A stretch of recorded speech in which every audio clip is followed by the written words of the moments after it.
Hey, folks, welcome to another piece of Manana no Mas right here. I am going to actually put that in place where it goes. Yeah, and I'll take that one down. How about that? So, change the way the screen looks a little bit. But, I've been talking about this topic now for a couple of weeks. I think we're going on 3 weeks, actually. And is anxiety on the menu for everybody? Like, is it a coincidence? Or did we hit the nerve right when the nerve needed to be hit? Fair question, right? So forget the fact that it's election day. So today's election day. So that's one thing that might be a stressor for some folks. And so I've been busy. I've been super busy. I haven't even kept track of what's what the numbers are, how things are polling. I don't. I voted. I voted. Now that my vote is done, I really don't. I'm not gonna say I don't care, but I can't wrap myself up in it. It's been too consuming for people lately that this whole cycle has been really active. And so when I think about anxiety from that standpoint, right? Remember we've talked before about stress. Stress is external. Stress is things that happen that cause you angst, right? And then anxiety is more internal. It's more like how you manifest, right? And so if we're not real careful, if we allow too many things that are stressful to have an effect on us, we can exhibit anxiety from multiple stressors. And so I'm trying to weigh things back and forth. But here's an interesting take. I started promoting content 3 weeks ago, I'm going to say. 3 weeks ago, we started a mini series on some anxiety. And it has been the most hit, liked, commented, private messaged subject that we've picked at Manana no Mas to talk about. In fact, we got so much feedback on it that we decided to make a website called Anxiety WP and invite people to come to that. We put blog posts up on there. We did create a community portal. It's brand new, so there's not a bunch of people in there. It'd be great if you wanted to join it. So you could. It's free. It's totally free. It's kind of our way of paying it forward. And while it does focus a little bit on the WordPress space, that's hence the WP part. While it does focus on agencies and people running businesses using WordPress, it really is an open platform. And I want to go just a little bit further here. A couple weeks ago, I had some clients who allowed their stress and anxiety to pour into my projects with them. And there were a few instances, and it's not just one or two clients, it was a few all at the same time, all had something going on. And I was like, oh man, I got to jump on this. I got to jump on that. I got to delegate this. I got to follow up on that. I got to make sure this person's doing this. I got to, and timelines were condensed and things seemed important. And I ended up pulling a couple of all-nighters. I mean, 5:30 in the morning all-nighters. The sun's coming up and I'm still doinking around on the keyboard, right? And while I say that I don't really suffer from anxiety, I did have another outbreak of the shingles, a really painful outbreak of the shingles. This one hurt more than most. I've had it before. I'll have it again, I'm sure. But while I am in the middle of thinking I'm helping people with anxiety, even though I don't really have anxiety, apparently my body is exhibiting anxiety, pardon me, in a different way. Right. So the way that anxiety manifests itself in my life is I physically get sick. So I get the shingles, which no matter how hard I want to work now, I'm still slowed down. I am still slowed down. So I want to fast forward you a little bit. Last few weeks, we talked about anxiety. We put up a couple blog posts. We put out a website about anxiety called Anxiety WP. We're trying to pay it forward. We're trying to give people some relief, some respite. I volunteered at church. I volunteered at church working with college-age kids. Okay. And when I got to church last night to do my volunteer session, and there's about 100 kids that come to this thing. It's not a small deal. It's not a small deal at all.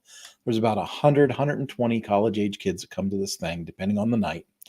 And last night, they had a pair of counselors come in and give not really a presentation, but a talk, a question and answer talk about the subject of anxiety.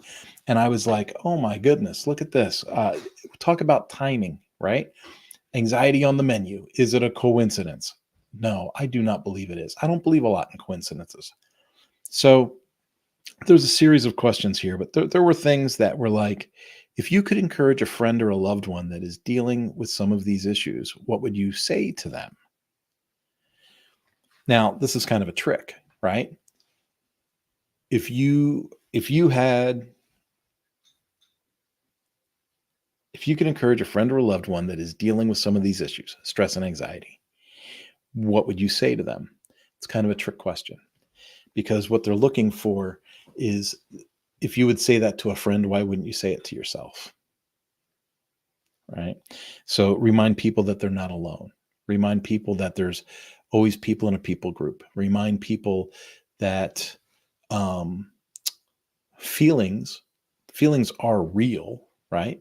But they're not permanent. Things can change. Your perspective can change, right? So there's all these things. And then what is one thing you are taking with you to help you keep your eyes fixed on what's important, right? That's definitely in there. I'm looking at these questions. I'm trying not to make this a Bible study on my Zoom call, but it's not Zoom. I'm sorry, on StreamYard. StreamYard probably gets really upset that people call it Zoom all the time, because it's not Zoom, it's StreamYard. Imagine the stress and anxiety they feel with that, right? It's like if you're on Bing and you say, what did Google say? Bing probably gets really frustrated with that. But here's my point. We started talking about anxiety a month, three weeks ago. We put out a product, a website about anxiety a couple weeks ago. I volunteer at church, a large group of college age kids, and they're focused on anxiety. The election is happening today. Talk about anxiety. Anxiety. We got to wrap our heads around what this looks like. I was talking to some of the youth last night about these things. These kids are twisted up. There was a young lady who literally in tears, because she's at this church thing. Some dude is texting her like 18 times while she's at church. She's trying to answer him. She's trying to answer friends. She's trying to listen to what's being talked about. Folks, we can't operate on 3 or 4 different channels, high speed, all the time. It's too much for many of us. And so we need to be able to find tools or find ways to slow things down. So I've already mentioned it before. I mentioned it obviously at church with the kids, but I'll mention it here. As a personal challenge to myself, I periodically go through my phone to a factory data reset and put no apps in it. Nothing. And I just take a couple of weeks off. If people need to reach me for work, I got a computer for that. If you see me here, I'm working, but they don't need to reach me 24/7 on the phone. And I don't need to look at X 24/7. And I don't need to know what Facebook is doing 24/7. And I really don't care what Instagram is doing 24/7. But there's a lot of people that do care, and they get wrapped up in it. And so one of the counselors said, if you take your iPhone, which mine's an Android, but if you take your iPhone and you hover over an icon, let's say that your most popular, she said, go to your most viewed app. So, you have stats in your phone about your usage. So look at your app usage. What's your most used app? Now go to that app, hover your finger over it. And when you hover your finger over an app icon for any extended period of time, it comes up and says, uninstall. And so she said, do that and let me know if you feel anxious. These kids were freaking out. It was really weird to watch. By the way, I'm 57 years old. It was really weird to watch. They were freaking out. Some people were tearing up over the idea of deleting Instagram or Snapchat or X or what's the thing, Discord or whatever from their phones. They were freaking out. That level of anxiety. So she said, that level of anxiety that you're experiencing right now, 15 years ago was not normal. 20 years ago wasn't even a thought. So that's an addiction. That is like walking up to an alcoholic and taking the shot glass out of their hand. that it's overwhelming to me to see the condition that we have foisted on our young people. It was really hard to watch. And I know that you might be listening to this, watching this as a live that wasn't scheduled, and you might be looking at this perchance and going, this guy's just spitting truth. Uh, if it resonates with you, great. Share the video, get it out there, do whatever you want. My thing is the stress that comes from it. If you want to spend 3 hours a day looking at social media on your phone, I really don't, that doesn't bother me. That doesn't bother me at all, right? If you've got the time and that's how you can spend your time, go ahead and do that. Now, I told you I had customers that were all at the same time, kind of like inventing emergencies or timelines that were outside the scope of work that we had originally discussed. And at Mañana No Mas, we do our best to try and accommodate people on things. And like I said, I did work a few all-nighters, a couple all-nighters for sure. And I've worked late. Last night, for example, I worked until about 3 in the morning. I cannot sustain this for a long period of time. I understand it's a season. I understand that,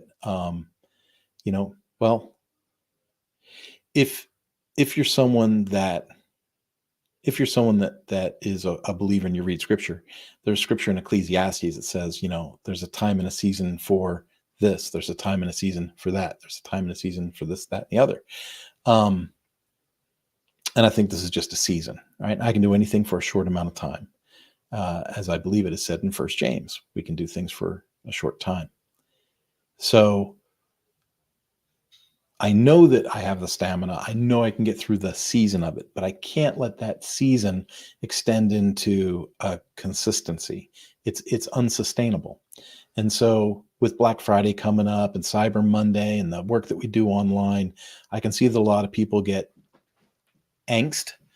They feel a little anxiety themselves. They get wrapped up. They go, oh, I got to get this done, or I want to get that done, or I want to launch this new site, or I want to, and I understand. I totally get it. But if you operate like that on a regular basis, you're going to be a bundle of nerves. And that's where we get back to that same talk we had 2-3 weeks ago. We're like, extend grace to yourself. Find ways to slow things down. Maybe it's journaling. I'm really big on journaling. I like journaling. I like quiet time in the morning. I like reading some inspirational text. And I like my journal time in the morning where I plan my day and I list my thoughts and I focus on my priorities.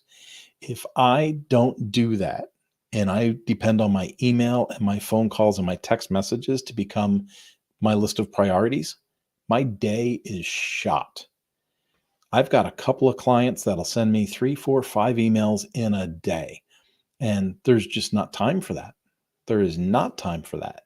There's multiple people that I have to communicate with on a daily basis and make things happen.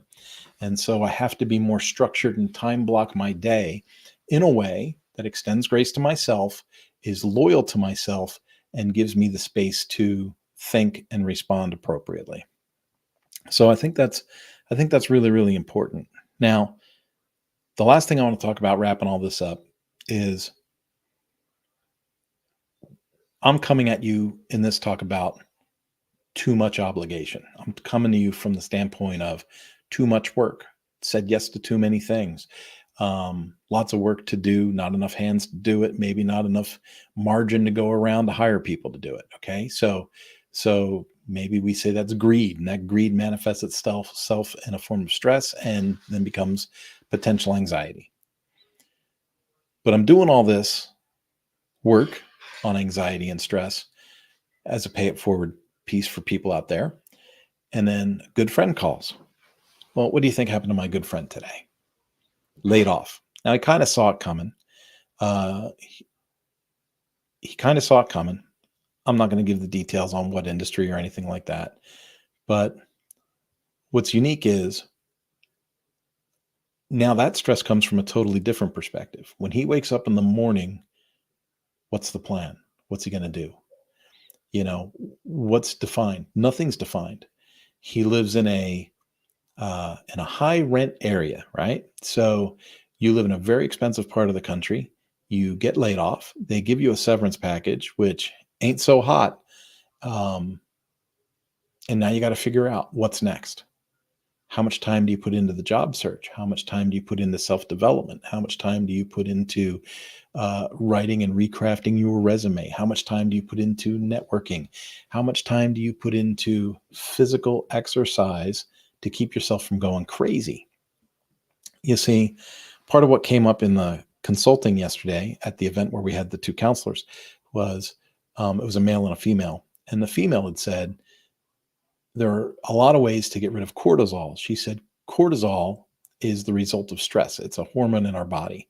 And so if we accept stress into our lives 5, 6 days out of the week, and then one of the ways we get rid of cortisol is to exercise. So let's say we go for a mountain bike ride on Sunday. Well, if you put in cortisol 6 days out of the week and you exercise one day out of the week, you're losing. You are tearing yourself up. And so it's super important that we take time and we extend ourselves some grace and we're good to ourselves.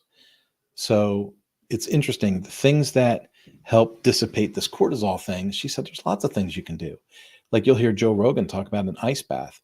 Well, cold immersion is one of those things that clears the brain. It clears it out and it gives you a kind of a clean slate. So, and to a lesser extent, running your hands under cold water or splashing cold water on your face, that can help. Physical activities, run, jog, walk. If you got a significant other, you know, that's a great way to get rid of some cortisol. But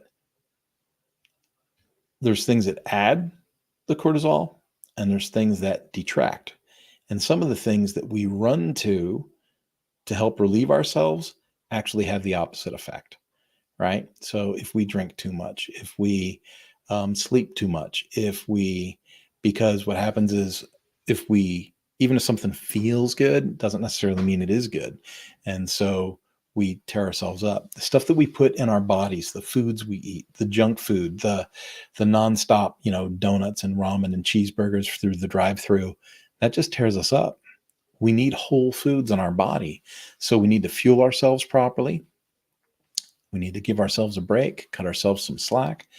And we need to take a break from the news cycle and time block ourselves so that we're not constantly dealing with the demands of customers nonstop. We have to find a way to organize that in a way that makes sense.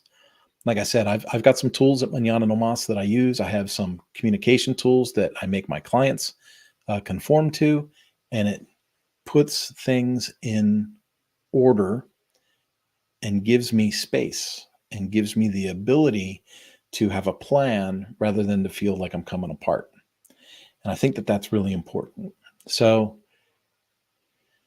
hopefully you don't hear me sounding overly tired in my tone today. I feel like this has been kind of a monotone, kind of alive. I feel like it maybe doesn't have the energy it should have, but it's a heavy subject. And I'm trying to think it through, and I want to make sure I give good advice. My thing is, 3 weeks ago, when I said I'm going to launch a mini series on anxiety, did I have any thought that it would turn into what it's turning into? No, I didn't.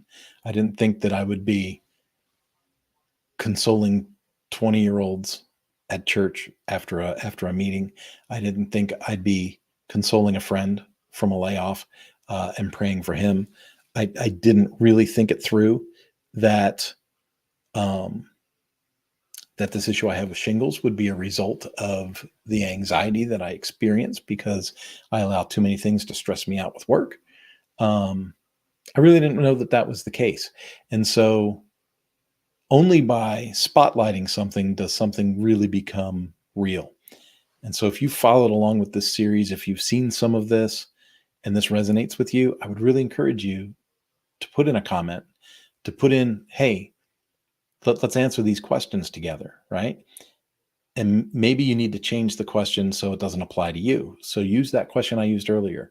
If you had a friend or a loved one that was experiencing stress and anxiety, what is something you would say to that person to help them get better, to feel better, to get to the next step, right? So if you phrase it that way and you add that in as a comment here, that would be wonderful. What are some secrets you use? For me, I love bicycling. I get out, I ride a bike for an hour. My whole day is different. All right. Everyone else has probably something else, right? Maybe someone does ceramics, maybe someone does macrame or needlepoint or something. But I'm really interested in what other people are doing, what they're finding success with, and how they're adding value to others through some of this process too. Because I think that's really important that we play it forward, pay it forward, and add value to others along the way. Well, that pretty much nails it for me today. I'm going to go ahead and close this out, and I'll see you guys later in the week.